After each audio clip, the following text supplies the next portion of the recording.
Daily Dose. Merry Christmas to you all again. And once more, I'm excited to have Patrick Schreiner with me. And Patrick has written lots of books on Matthew. If you weren't here with us yesterday, we're going through the citations of the Old Testament that are in Matthew's birth narrative. So welcome back, Patrick. Glad to have you.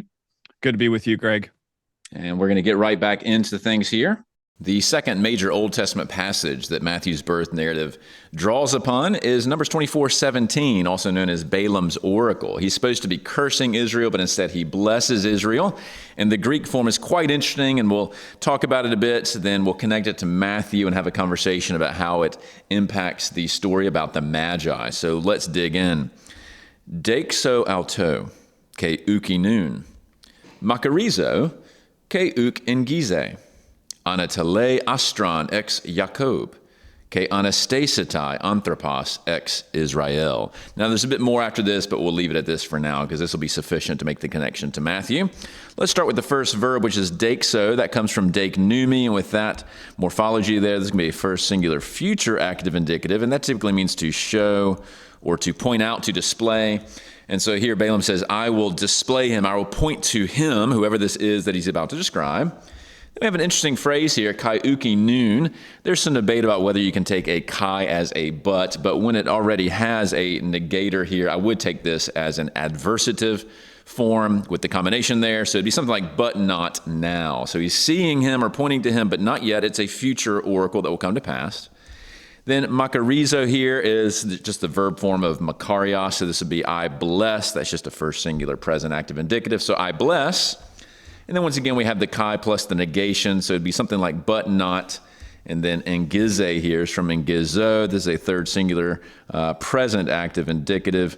That means to draw near. So whatever it is he's seeing is future. It has not yet drawn near. Then here really is the core. Anatele. This is from anatello. You'll see that it has two L's in the lexical form. One of them is dropped. There's also a fake epsilon contract, as I call them. This is a liquid future, so it's a third singular future active indicative. Typically means to arise, and it's a star, an astron. So a star will arise ex Iakob, from Jacob. Now, I've put the Masoretic here, which is darak, and that means to walk. And so it's quite interesting that the translator, if he had that particular verb in front of him, has moved away from this idea of a star walking or coming out of Jacob and picked a verb that perhaps is a bit more fitting for a star here. So there's already a little bit of a tweak to this metaphor of a star. And then the final line here is you got a regular chi and anastastai. That's from anistemi. This is a third singular future middle indicative, and that also means to rise or to arise, to go upward, something like that. And it's a man. A man will rise up from Israel. Now, the Masoretic for this is shevet, and that is scepter. That is probably what you are familiar with in terms of an English translation from the Masoretic of 24:17. And so once again, the translator has made a tweak to the metaphor, if that indeed was the Hebrew that he had at his disposal, and taken it from a scepter rising to a man. And so you have a star who is a man who is rising up from Israel. And that's where the oracle goes. And so it's quite interesting, the difference there, if you will, to the Hebrew that we're familiar with. Now, let's take a look at how it plays out in Matthew. Yeah, so another fulfillment text that we see in Matthew is in chapter 2, when the Magi come. In verse 2, they say, where is he who has been born the King of the Jews? For we saw his star.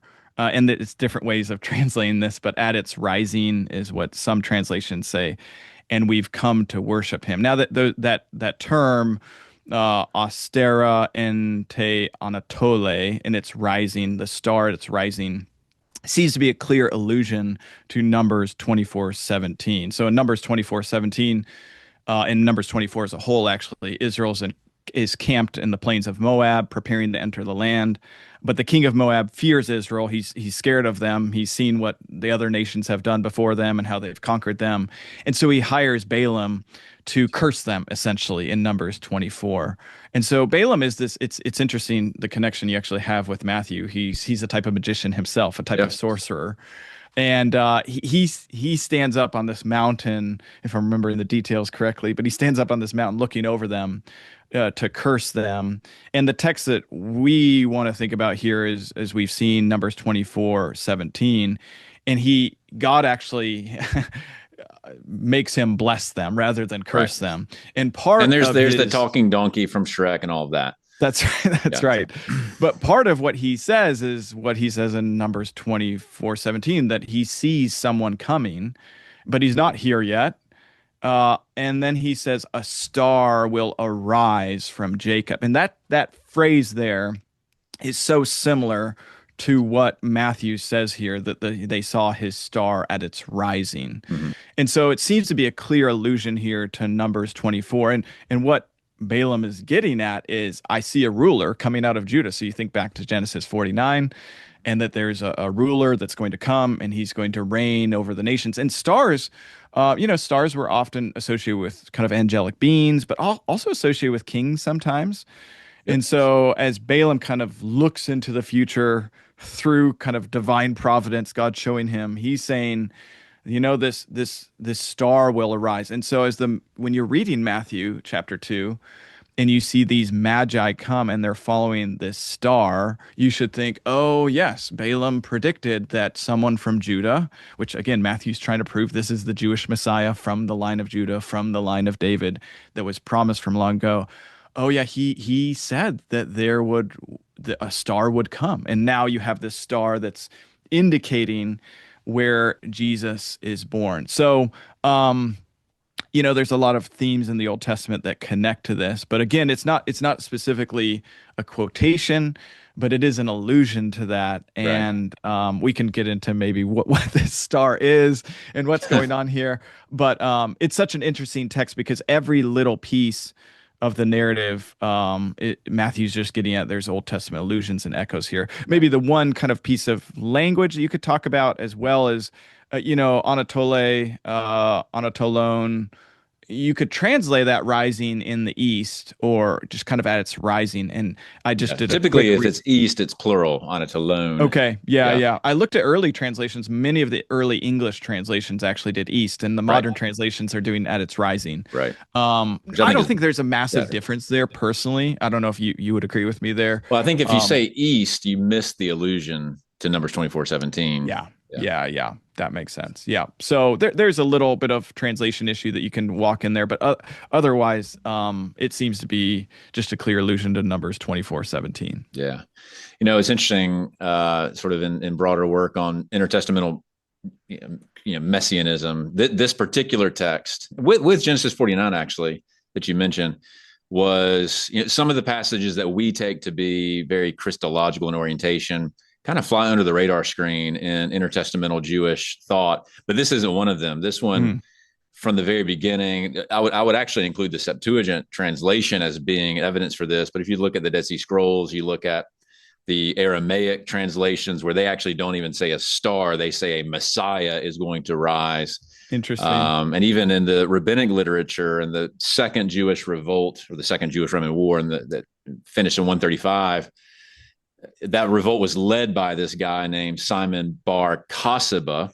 And the rabbis in his day, this is about 135 AD, they actually, in a sense, they gave him the nickname Simon Bar Kokhba, because Kokab is the Hebrew of star. And they actually quote Numbers 24:17. They thought he was the star, speaking of this idea of multiple ideas of fulfillment. So this one had a huge amount of messianic freight. Now, I want to go back to a point you made. I thought they were three wise men, or perhaps three kings. You said something about magicians. Tell me more. What do you mean by that? Who were these people? Yeah, I mean, they're coming from the east, maybe even Babylon type area, and they are astrologers who seem to read the stars. We might have a slight. I've read your article on this, Greg, so this will be exciting for people. We might have a slight disagreement on how closely we should associate them with kings. So we can argue a little bit about this. I mean, the term is not kings. We three kings of Orient are. So the song is wrong. This well, wait, hold on. It's not completely wrong. This is where we might disagree a little bit. They are those who are watching the stars, astrologers, and doing some sort of magic and sorcery to discern this. Now, that's odd, right? For these are the first people to worship Jesus Right. as the Jewish Messiah, and it's Jerusalem in the context who's actually like, oh, we're not sure about this guy. Um, but why are they associated with kings? Now, I do think, from what I understand, you can correct me, Greg, if I'm wrong, but magi were often associated with king's courts, so Sure. maybe Yeah. there's a slight association there. The Not other strong in te that. Yeah.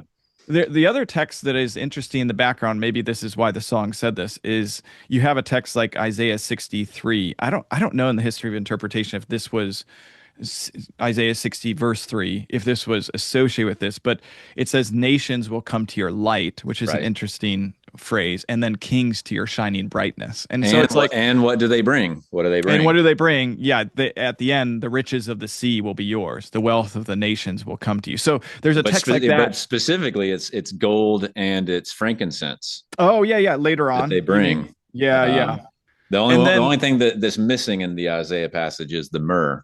yeah, So yeah, yeah. whenever I teach through this, I'm like, yeah, okay, fine. They're not kings, but yeah, okay. If Isaiah's in view, they're That's right. related. You And you're also, right. If you look at the origin of a magos, in which you wrote a commentary on Acts, there are magi in Acts, that's right. That's right. Yeah, Acts 13, other in places. Cyprus. Is it on Cyprus? Yeah. Yeah, Elimas. Psalm 72, 8 through 11 is also interesting because it talks about the kings of Tarshish. Now that's an opposite.